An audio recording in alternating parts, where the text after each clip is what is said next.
maju ke dalam pilkada tetapi tidak siap tarung. Ini gejala yang menarik di dalam setiap pilkada, bahwa ternyata banyak calon yang maju kemudian mendaftar ke KPU, tapi sebetulnya mereka tidak siap bertempur. Nah, bagaimana ceritanya? Mari kita bahas bersama.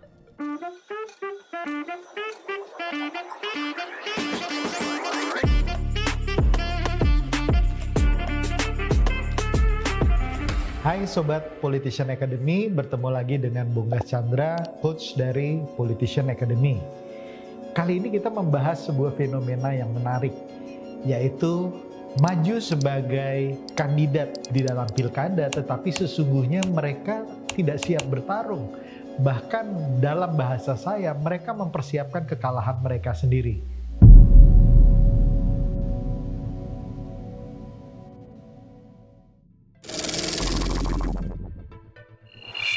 Dalam pengalaman saya mendampingi banyak kandidat atau dari pengalaman konsultan politik yang lain, ternyata banyak terjadi hal seperti ini, di mana mereka yang sudah mati-matian berusaha untuk mendapatkan rekomendasi, berusaha untuk maju melalui jalur independen, dan kemudian akhirnya terdaftar di KPU, kemudian dalam tahapan selanjutnya mereka kemudian melemah, mereka kemudian ternyata tidak betul-betul siap untuk bertarung.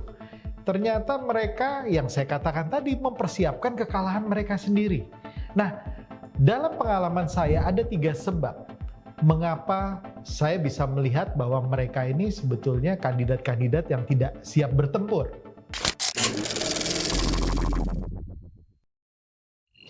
Yang pertama adalah masalah trust issue atau masalah kepercayaan, di mana sang paslon tidak memiliki kepercayaan terhadap tim sesnya. Tim ses dianggap sebagai orang yang selalu mencari kesempatan. Tim ses dianggap sebagai orang yang selalu ingin mengambil keuntungan. Padahal catatan paling pertama dari saya adalah kita kalau maju ke dalam sebuah pilkada tidak mungkin memenangkan pilkada sendirian. Kita pasti membutuhkan orang banyak. Kita pasti membutuhkan tim ses yang loyal dan solid yang mau bekerja sama dengan kita. Betul, saya pernah mengingatkan bahwa hati-hati dengan tim ses. Tetapi kalau Anda sudah melakukan proses rekrutmen yang tepat, kalau Anda sudah memiliki job description yang baik, kalau Anda sudah menyiapkan sistem insentif yang tepat, maka seharusnya Anda kemudian percaya dengan tim ses Anda. Kalau nanti dari tim ses Anda banyak yang melakukan kesalahan atau kekurangan, itu tinggal diberikan punishment atau hukuman, atau bahkan diberhentikan kalau kesalahan mereka prinsip. Intinya, kalau sistemnya sudah siap dalam konteks tim ses, maka sebaiknya Anda percaya dengan mereka. Selanjutnya tinggal kita memonitor hasil kerjanya. Kalau hasil kerjanya baik, ya kita berikan rewards. Kalau hasil kerjanya tidak baik, kita berikan punishment. As simple as that. Jadi kalau sampai sekarang Anda masih mempunyai trust issue, apalagi di 2 bulan terakhir, berarti masalah ada pada Anda, dan saya bisa pastikan Anda sudah menyiapkan kekalahan bagi Anda sendiri. Yang kedua adalah masalah dana yang terhambat atau dana yang seret. Ya, dana dan logistik merupakan satu hal yang penting. Dalam setiap pergerakan, oli atau bensin dari pergerakan ini adalah insentif, adalah dana operasional yang dipergunakan oleh tim Anda untuk bergerak, untuk melancarkan agenda-agenda kampanye Anda. Nah, kalau kemudian Anda memiliki dana yang kemudian tidak Anda keluarkan pada waktu yang harusnya Anda keluarkan, ini bisa menjadi bumerang bagi Anda sendiri. Kalau Anda kemudian menahan-nahan pengeluaran dana padahal tim Anda sudah sangat bersemangat untuk memenangkan Anda membuka peluang bagi kekalahan Anda sendiri. Karena tim Anda yang kecewa dengan Anda, tidak ada kejelasan, tidak ada kepastian informasi tentang bagaimana proses pergerakan di dalam tim Anda, itu akan mengakibatkan tim Anda kecewa dan kemudian berbalik, bahkan bisa memusuhi Anda atau menjadi tim dari pihak lain.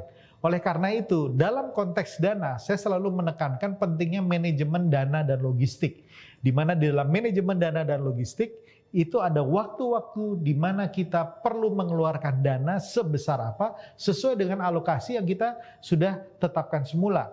Jadi kalau semuanya masih di dalam proses anggaran yang wajar, ya sebaiknya Anda keluarkan dana itu. Apa gunanya menahan-nahan dana tersebut? Kalau memang dana tersebut dimanfaatkan untuk kemenangan Anda, untuk aktivasi kegiatan-kegiatan Anda.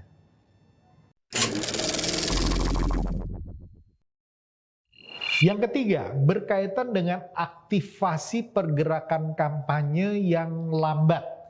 Nah, saya nggak tahu lagi mau bicara apa. Karena banyak kandidat yang sampai sekarang masih menahan-nahan aktivasi pergerakan kegiatan kampanye mereka. Padahal mereka paham, kampanye ini waktunya hanya 2 bulan. Dan 2 bulan itu harus mereka isi dengan banyak sekali kegiatan. Kampanye dan pemilihan kepala daerah itu adalah soal statistik. Berapa banyak tempat yang bisa Anda datangi dalam satu hari? Berapa ratus atau berapa ribu orang yang bisa Anda salami, Anda tepuk bahunya, Anda senyumi, kemudian Anda salami satu persatu dalam satu hari?